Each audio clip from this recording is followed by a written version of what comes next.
Hey guys, Matt Philly here, and today I'm bringing you an awesome video about this thing on the screen right now. What is this thing? This is the Jibeworks gaming rack. Looks pretty badass, right? In this video, I'm gonna give you a complete tour of all the equipment and whatnot that I have set up on the rack right now, and also explain the pros and cons of having a rack in your setup. So to start things off, let's discuss the basics. This is a 19-inch rack with 17U of rack space, and for most people, that doesn't really mean anything, but all it actually means is that it's the standard rack size that you'll find wherever you go, like data centers and places like that. It also means it's compatible with most computing, networking, pro audio equipment you'll find out on the market, which is going to make it easy to customize the rack to your liking. This thing is built strong. It could actually support all of your equipment with no problem thanks to its steel construction. It even has 3-inch casters on the bottom, which makes it really easy to move around if you need to. One of my favorite features is actually the removable side panels, for the simple fact that it's super easy to take on and off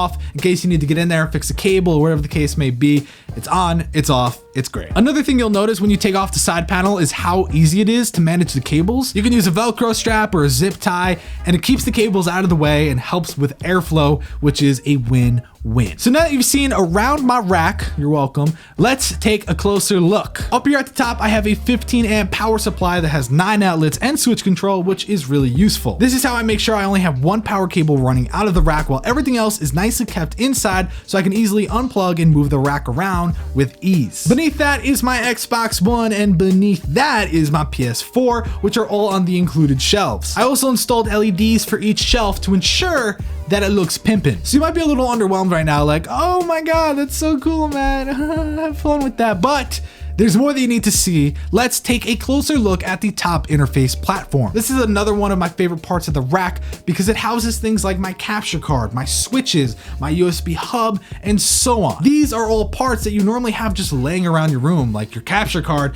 is hooked up dangling across the room to reach the TV. But no, for the rack, it's all nice, conveniently kept into the top interface platform. Starting on the left side, I have my 5-port HDMI switch, which both consoles are plugged into. From there, I send the switch through the brand new Elgato HD60S, and the output of the Elgato runs to my 50-inch TV. Super easy, works flawlessly, and now when I'm playing games over here, I could also be streaming on my PC, which is a huge deal to me. Plus, I have 3 open HDMI switches, which means down the road, I could add even more, like possibly a Wii U.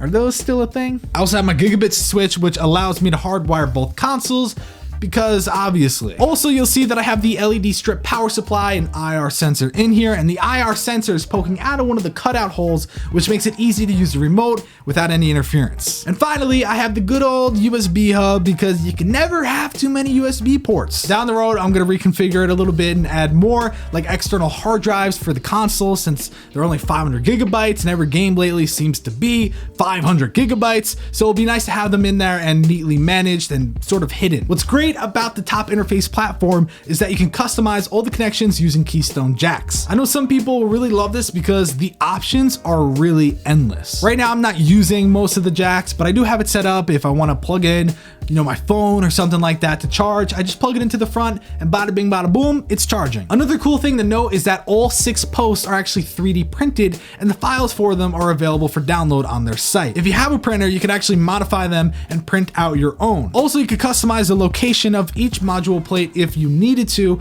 They slide right out. So let's talk about the exterior. The rack that I have is the Level Up series, available in multiple colors like white, pink, blue, green, orange, and the list goes on. They also have the Legend series with a hydro dipped finish and different options ranging from wood tops to side panels with flames or camo, carbon fiber, and the list goes on. They have so many different options, actually too many to list on their website. So if you do want something custom, just shoot them an email and they will make it happen. That's the beauty of these things. They're manufactured here in America, so you're getting great quality and great support instead of buying something from China that is just gonna be a piece of crap anyways. So let's talk about using these in your setup realistically. Personally, I do think it's beneficial for a lot of people to have a gaming rack, and the reason I say that is because from experience, I'm always seeing people place their consoles in terrible spots where it's taking up very valuable real estate on your desk, and also you're not getting great ventilation to to the console itself. And along with that, some people put it in places that they don't even have access to if they need to get to it for whatever reason. Now, I know some of you guys might be complaining that it's a little too tall, you can't fit it under your desk, you want something that goes under your desk.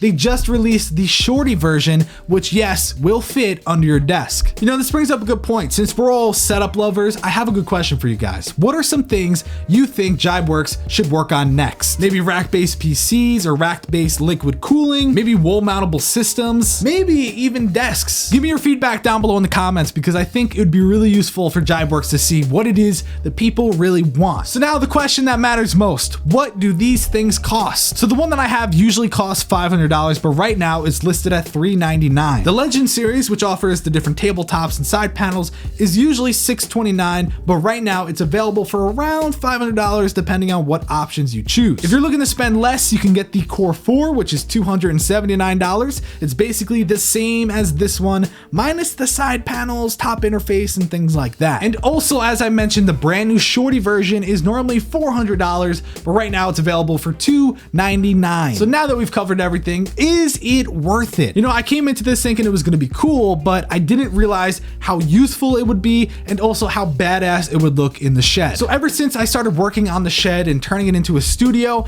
I wanted to be able to play games out here, but also stream them at the same time, which is really annoying because you have to have the capture card cables going all over the place, running to the consoles, making sure everything works, you know, trip over the cables, blah, blah, blah. But once I got the rack, everything was all central to this one piece of furniture that worked perfectly, and everything was nicely managed, and it just worked, and it made my life so much easier, and I like it. I think it looks badass, it works for me, and I'm a big fan. If you have any questions about how I set up my gaming rack, or if you want to buy one for yourself but you have a few questions before you do, let me know by leaving a comment down below. I will try my best to answer, and if I don't know the answer, I will ask someone at Jibeworks to answer for me. Speaking of Jibeworks, I do want to give them a shout out for hooking me up with the gaming rack. They are a startup company that really care about making your gaming experience better, which is really refreshing to see. So go check them out. I'm excited to see what they do in the future. And that's it for this video. Don't forget, I'm Matt Philly and you're not. Get out of my face. Have a great day, and I'll catch you on the flippity flop.